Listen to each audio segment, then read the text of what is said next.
Bonjour à toutes et à tous et bienvenue. Organiser un événement commercial, c'est une compétence absolument centrale dans votre BTS NDRC. Mais la vraie question, c'est comment on transforme une simple rencontre en un puissant outil de négociation, de digitalisation et de relation client. Eh bien, c'est exactement ce qu'on va décortiquer ensemble aujourd'hui. Allez, c'est parti! Alors, c'est vrai, quand on dit événement commercial, la première image qui vient à l'esprit, c'est souvent les petits fours, les cartes de visite qu'on échange. Mais est-ce que ça se résume vraiment à ça? Une sorte de petite fête sympa pour faire plaisir. C'est une vision assez courante, mais vous vous en doutez, elle est très incomplète. Ah oui, c'est bien plus que ça, évidemment. Réfléchissez-y une seconde. Un événement, c'est un point de contact en or. C'est un moment privilégié où l'on peut construire une relation vraiment solide, bien plus forte qu'avec un simple email ou un coup de fil. C'est un véritable levier stratégique qui est au cœur de votre futur métier. Ok, on attaque la première partie, l'événementiel, un levier stratégique. Et avant même de parler d'organisation, de logistique, il faut se poser la question essentielle. Pourquoi? Pourquoi est-ce qu'on fait cet événement? En fait, chaque événement doit servir un but bien précis. Est-ce que le but c'est de se faire connaître, de faire parler de sa marque? Là, on est sur un objectif de notoriété. Ou à l'inverse, est-ce qu'on veut chouchouter nos clients actuels pour qu'ils restent avec nous? Ça, c'est de la fidélisation.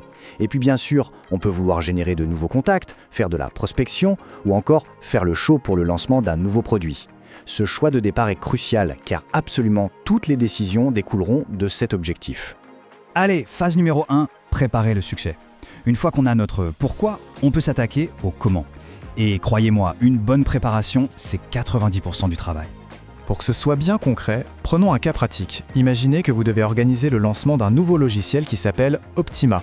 Votre premier réflexe, ça pourrait être de dire « Bon, l'objectif, c'est de faire connaître Optima ». Ça part d'une bonne intention, mais en termes de business, c'est beaucoup trop flou. Voilà, exactement. N'importe quel manager vous dirait ça. Comment est-ce qu'on mesure le fait de faire connaître à la fin de l'opération? C'est impossible. Pour piloter une action commerciale et savoir si elle a fonctionné, il faut un objectif précis, chiffré. C'est la fameuse méthode SMART que vous connaissez sûrement. Spécifique, mesurable, atteignable, bref, il faut du concret.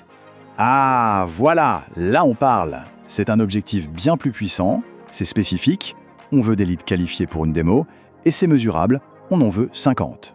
Avec un objectif comme ça, l'équipe commerciale sait exactement ce qu'elle doit faire, et à la fin, on pourra mesurer très clairement le succès de l'événement. C'est ça de pilotage par objectif. Ensuite, il faut choisir le bon format. Le classique, c'est le présentiel. C'est super pour l'immersion, le contact direct. Mais la grande révolution, et là on touche directement au D de NDRC pour digitalisation, ce sont les formats digitaux et hybrides. Un webinaire par exemple, ça permet de toucher un public énorme, partout en France, sans contrainte géographique. C'est un vrai game changer. Une fois qu'on a l'objectif et le format, on se lance dans le rétro-planning. Et là, l'ordre est super important. On commence toujours par le budget. C'est logique, on ne peut pas réserver un lieu de rêve sans savoir si on en a les moyens. Donc étape 1, le budget. Seulement après, étape 2, on choisit la date et le lieu. Et enfin, avec ces contraintes en tête, on peut commencer à imaginer le concept et le programme. C'est vraiment la base pour une organisation sereine. On passe à la phase 2, animer et engager. Le jour J est arrivé.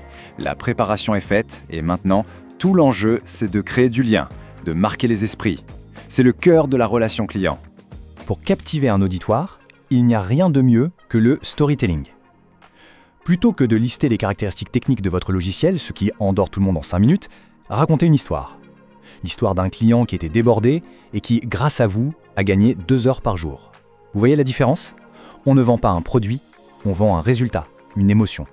Et la structure d'une bonne histoire, elle est ultra simple. Reprenons notre logiciel Optima. Étape 1, la situation initiale, une PME est sous l'eau. Étape 2, le défi, le problème, elle perd un temps fou. Étape 3, la solution. Optima arrive et automatise les tâches. Étape 4, les bénéfices, le dirigeant retrouve du temps pour ses clients. C'est simple, logique et ça marche à tous les coups. Mais attention, un événement ne doit jamais être un monologue. Il faut créer une conversation, faire participer les gens. Les outils simples comme les sessions de questions-réponses, les sondages en direct sur smartphone permettent de briser la glace. Les ateliers, eux, impliquent le public plus en profondeur. L'objectif, c'est de les rendre acteurs, pas juste spectateurs. Et pendant que les participants sont engagés, c'est le moment idéal pour collecter de la donnée, mais de façon maligne et discrète. Un simple QR code pour télécharger une présentation, un formulaire rapide sur une tablette pour un jeu concours, ces outils digitaux permettent d'enrichir votre CRM efficacement sans jamais casser le rythme de l'événement. Et nous voilà dans la troisième et dernière phase, mesurer et convertir. L'événement est fini, mais en réalité, le travail le plus important ne fait que commencer. C'est maintenant que le N de négociation entre en scène.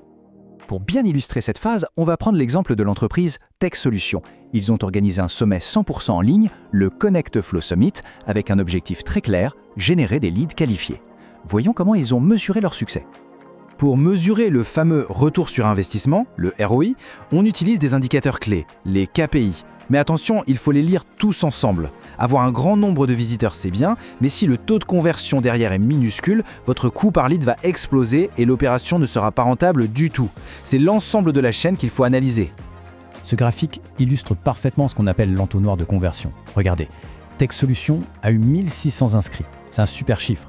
Mais le jour J, 1200 personnes ont réellement participé. Et sur ces 1200, 400 ont été assez convaincus pour demander une démo. Eh bien, la vraie réussite de l'événement, elle est là. Ce sont ces 400 leads ultra qualifiés. Alors, comment on transforme ces 400 contacts en clients? Voici le processus de Tech Solutions. L'étape 2 est la plus stratégique, c'est la segmentation. On va séparer les contacts chauds qui sont prêts à acheter, des tièdes, intéressés mais pas pressés, et des froids. Ça permet aux commerciaux de concentrer leur énergie sur les prospects chauds pendant que le marketing réchauffe les tièdes avec du contenu. C'est la clé de l'efficacité commerciale. Bon, on a vu pas mal de choses. Il est temps de synthétiser tout ça pour que ce soit bien clair et surtout pour que vous puissiez l'appliquer dans le cadre de votre BTS. Finalement, si on résume, tout est lié. La phase avant, avec la stratégie et le choix du format, c'est la digitalisation. La phase pendant, avec l'animation et le storytelling, c'est le cœur de la relation client. Et la phase après, avec le suivi et la conversion, c'est là que commence la négociation. Vous voyez, l'événementiel, c'est vraiment la mise en pratique parfaite des 3 piliers de votre BTS. Et pour terminer, une petite question pour vous faire réfléchir. Si demain, on vous confie la responsabilité de votre premier événement, quel serait le premier indicateur, le KPI le plus important que vous choisiriez pour savoir si vous avez réussi? La réponse à cette question en dit déjà long sur votre stratégie. Merci beaucoup pour votre attention et à très bientôt!